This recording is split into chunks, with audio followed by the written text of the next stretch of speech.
Fala aí pessoal, beleza? Aqui é o Vinícius e bom pessoal, hoje eu estou aqui trazendo pra vocês mais um vídeo e dessa vez mais um vídeo de análise, trazendo aqui pra vocês as edições do mês de junho, ao qual eu estava esperando tanto. Mas, seguinte, desde já se você é novo aqui no canal, não se esqueça de se inscrever, deixe seu like desde já se você é um fantasminha, me sigam lá no Instagram pra vocês ficarem por dentro do meu dia a dia, de novidades aqui do canal e também participarem de enquetes, e também sigam o Instagram da Loja Colecionador, a nossa parceira aqui do canal, a qual toda semana chega novidades e eles enviam para todo o Brasil. Então corre lá e faça suas comprinhas. Mas então é isso, agora vamos começar esse vídeo falando dessas histórias a qual, gente...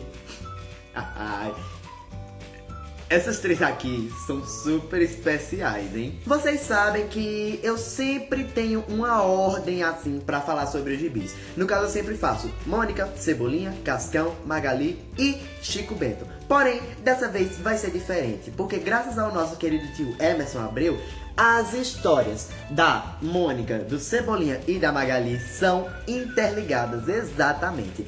Então, nós iremos começar nada mais, nada menos do que com a história do nosso querido Cascão, nosso futebolista maravilhoso, com a história O Goleiro do Limoeiro. Lembrando que essas edições são as edições 38 do mês de junho de 2018. A história começa com dois cientistas a qual eles estão colocando alguns ingredientes numa luva e essa luva acaba criando vida. Nisso a luva acaba encontrando Cascão e ela meio que se encontra com Cascão, elas grudam em Cascão. E nisso Cascão fica lá com as luvas e porque agora ele vai para um partido de futebol. E nisso lá eles pegam, vai ser os meninos contra as meninas. E Cebolinha pergunta, quem quer ser o goleiro? Então Cascão levanta a mão misteriosamente, porque Cascão sempre é o atacante. Então todo mundo já pegou e disse, ué, por que ele vai ser o goleiro? As meninas acharam bom, porque disseram, pô, o jogo tá no papo então. Se Cascão vai ser o goleiro, ele não sabe defender nada. Porém, uma coisa que eles não sabem, nem mesmo o próprio Cascão, a luva é muito inteligente. Por quê? Porque os cientistas colocaram pelo de aranha, pelo de gato e até um fio de cabelo do jogador, do goleiro careca da seleção. Uma coisa bem, assim, difícil, né, de encontrar. E nisso Cascão ficou com as habilidades desses três seres, no caso do goleiro, da aranha e do gato. Ou seja, resumindo, nenhuma bola entrava naquele gol, porque Cascão defendia todo tipo de chute que davam no gol e ninguém acertava. Então, Cascão começou a se descontrolar até que chegou uma hora que ele pegou a bola, começou a tirar a teia, pegou a bola, fugiu pra cima de uma árvore e começou a mastigar a bola. Ou seja, meu querido, você não está muito bem mesmo. Na verdade, você está péssimo porque está comendo uma bola. Então, nisso aparecem os cientistas, eles acabam levando a luva de volta e volta ao jogo, sendo que Cascão agora como atacante. Porém, as meninas estavam levando uma surra de gols, então elas foram atrás de cientistas para poder utilizar a luva, porque era um caso de extrema urgência. E assim, a história foi uma história simplesinha, não foi nada tipo assim de tão uau, nada de tão especial. Então eu dou nota 7 para essa história. Foi uma história boazinha, mas foi um contexto assim, bem basiquinho, bem simplesinho. Vamos aqui agora para a história de Chico Bento, uma paródia de Animais Fantásticos e Onde Habitam, Bicharada Esquisita e Onde Se Esconde, a qual Chico Bento e Zeca estão voltando da cidade. Chico Bento com sua maleta cheia de basicamente tranqueira, que ele diz que é basicamente necessário, mas que muitas coisas na verdade são desnecessárias. E nisso eles acabam encontrando a goiabeira de Nholau, eles acabam subindo na goiabeira, vão catar goiaba e tudo mais. Aí então ele pede pra Zeca pegar a mala de Chico, porque tinha caído que tinha deixado no chão. Porém, ele não sabia que a mala que ele pegou era da pessoa errada, que era de um bruxo. E nisso, o que é que eles percebem? E nisso, o que é que tem dentro daquela mala? Eles percebem coisas estranhas acontecendo. Dona Cotinha achou que tinha um leão na bolsa de Chico e ela achava que tava vendo coisas, ou então Chico Bento tava carregando coisa demais dentro da sua mala. Até que vários bichos se espalham, vários bichos fantásticos saem da maleta e tipo são bichos baseados no filme mesmo, como por exemplo esse rinoceronte que tem o chifre iluminado que acaba comendo as goiabas de Nholau. Temos também esse aqui, essa serpente voadora que é muito linda, que Zeca acaba encontrando um ovinho, que um filhote, e ele fica furioso. Também temos o pássaro trovão, até que surge o nosso bruxinho e nisso ele acaba chamando os animais porque descobriram que Chico Bento colocou algumas goiabas na maleta e nisso os bichos saíram em busca de mais goiabas, por isso causou aquela desordem. Então nada melhor do que pegar um docinho de goiaba cheiroso, chamar os bichos tudinho e colocar dentro da maleta de novo. E é claro que nisso ele tem que usar um feitiço para poder apagar da memória deles todos aqueles acontecimentos. Afinal, o que acontece no mundo bruxo, nenhum trouxa pode ver. E essa história foi muito boa mesmo. Eu dou nota 8 pra essa história. Eu gostei, porque eu sempre gosto quando eles fazem paródias assim de alguma coisa. E essa paródia de Animais Fantásticos que eu amo. Inclusive esse ano vai ter o segundo filme, que é em Paris. Ai meu Deus, Paris, eu amo conhecer. Sonho em conhecer, amo em conhecer também. Sonho em conhecer. E eu gostei bastante dessa história, eu dou nota 8 pra história. Lembrando desde já que você já pode votar qual a sua edição favorita desse mês no cardzinho aqui em cima, a qual tem a enquete qual a edição favorita. Tem todas as 5 edições desse mês e lá você vota qual a sua edição preferida. Então vota aí em cima que eu adoro ver a votação de vocês. Mas então agora vamos para essa trilogia maravilhosa escrita pelo tio Emerson Abreu. Começando com a história da Mônica, o Boca Aberta, a qual Cebolinha cria inúmeros planos infalíveis para tentar derrotar a Mônica e pegar o seu coelhinho. Porém, sempre acaba com que o quê? Cascão acaba entregando tudo.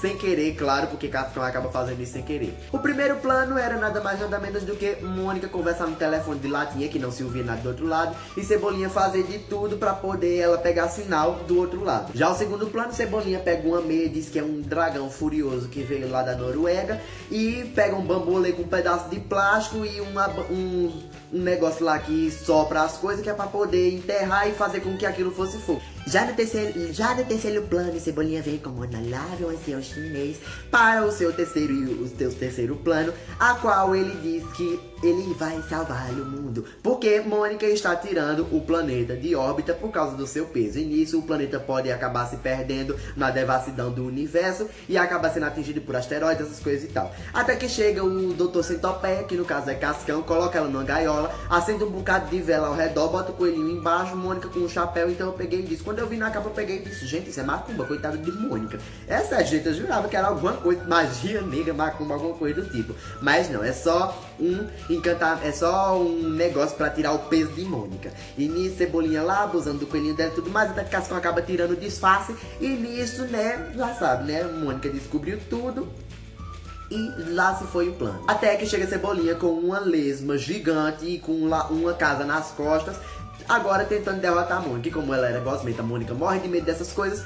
Claro que ela ia entregar, até que Cascão entregou que aquilo não era uma lesma, e sim um deus molusco de uma dimensão paralela, demoníaca e essas coisas e tudo mais. Então, né, já sabe, coelhada de novo. E nisso Cebolinha se arreta, fica puto da vida e ele diz, nossa, Paucelia termina aqui. Ou seja, gente, me tocou aqui no meu coração, chegou até a bater. E essa história foi muito boa. Eu dou nota 9 pra essa história, porque é realmente muito engraçado. Eu ri bastante com essa história. Em seguida, nós temos a história de Magali. Porque assim, na ordem você tem que ler primeiro a história da Mônica, depois a história de Magali, depois a história de Cebolinha. E, gente, essa história da Magali, meu Deus, cada página que passava, ficava cada vez mais boquiaberto com o concurso de cientistas. Porque, gente, essa história é sensacional. A história começa com Denise observando o que estava acontecendo com Mônica, Cebolinha e Cascão, que no caso era aquele plano infalível.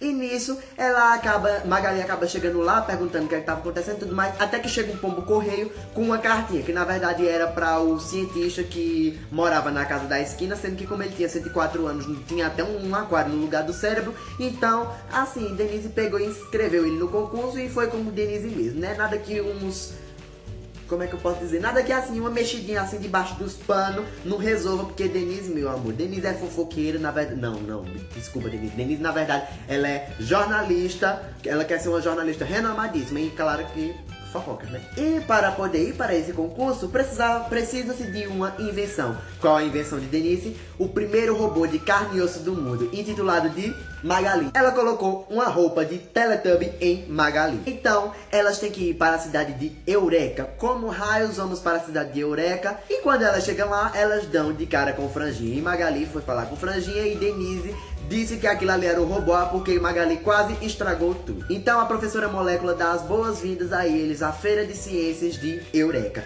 E lá, Denise vai organizar lá as coisas, deixa Magali lá exposta, né? Porque uma invenção tem que ficar exposta. E nisso ela vai vagar por aí, coletar fatos, informações, porque Denise quer ser jornalista, então tem que ter fatos, tem que ter história, tem que ter glamour, tem que ter tudo. E nisso, Magali acaba encontrando Flora por causa de sua árvore, a qual produz frutos, que esses frutos têm o sabor do que você quiser, ou seja, o fruto pode ter tanto sabor de lasanha bolonhesa, como também o sabor de sorvete de flocos, ou seja, uma maravilha. Logo em seguida, ela acaba conhecendo Bolha, a qual a sua outra invenção explode, porque o que ele criou dessa vez foi o quê? Bolhas explosivas, porque tudo que ele cria explode. Até que chega Jatinho e Graxa com a sua moto voadora incrível. Assim, eu nem mostrei aqui a árvore que produz os frutos.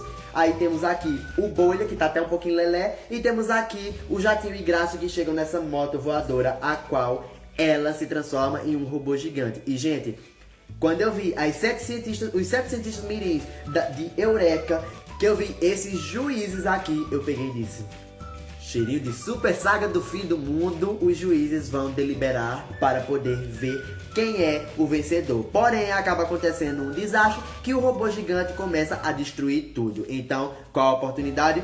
Vamos voltar no tempo. Então, quando eles voltam no tempo, eles acabam descobrindo o que foi que aconteceu. Porque um dos juízes acabou pegando um controle universal e nisso controlando aqueles robôs, fazendo uma máquina de guerra indestrutível. E nisso, quando eu vi esse robô, eu também me lembrei de uma coisa: Sombras do Futuro, Quinzinho, a qual ele vira aquele robô que é aquela fornalha gigante. Lembrou um bocado, espero que eu não esteja pirando. E esses robôs eu lembrei da Máscara de Cebola. Mas isso é assunto para um outro vídeo que eu irei fazer sobre a Super Saga do Fim do Mundo. Aguardem. Então acaba que Denise acaba salvando o dia com seu salto plataforma que joga na cara daquele juiz. Então uma juíza nova chega à Confederação de Eureka. Então temos o vencedor anunciado, a qual é Franjinha com a sua máquina do tempo portátil. E Denise, é claro, vai registrar com uma fotografia.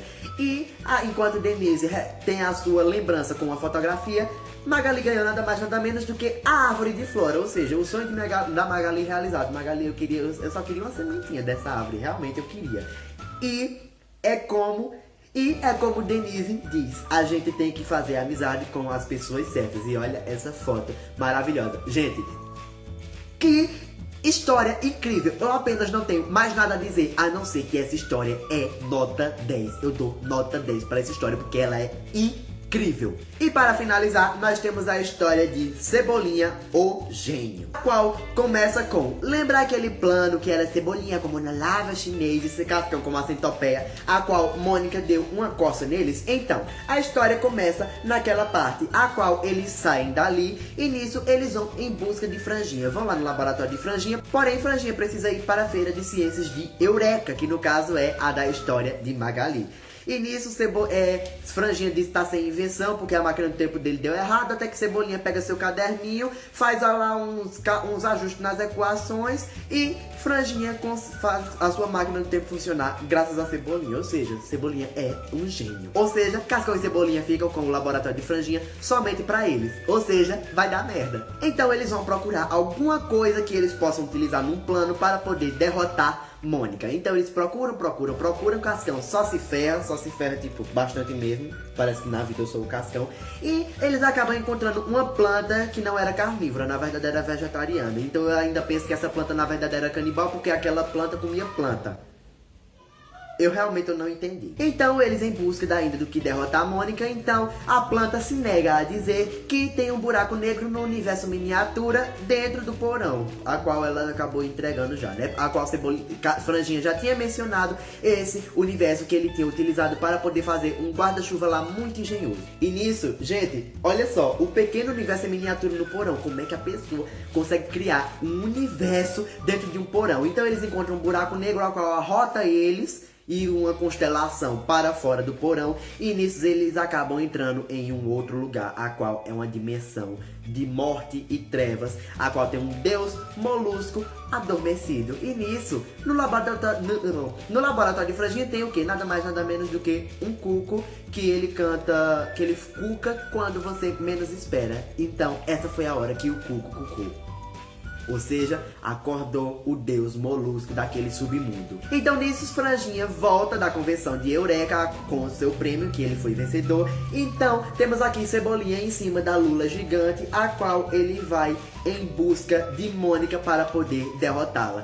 Foi uma interligação muito sensacional e eu dou nota 9 para essa história também. Então vamos agora para o ranking de melhores edições. Em quinto lugar, nós temos a história de Cascão, o goleiro do Limoeiro. Em quarto lugar, Bicharada Esquisita em Onde Se Esconde. Em terceiro lugar, nós temos o Gênio. Em segundo lugar, o Boca Aberta. E em primeiro lugar, o Concurso de Cientista. E se você ainda não votou aí na enquete, vote aí qual foi a sua edição favorita desse mês. Mas então, esse foi o vídeo, eu espero que vocês tenham gostado. Se vocês gostaram, não se esqueça de deixar seu like, se inscreva no canal se você for novo por aqui, compartilhe esse vídeo para os seus amigos que também gostam de gibis, de Turma da Mônica e de afins. Mas então é isso, um beijo para todos vocês, até o próximo vídeo e tchauzinho!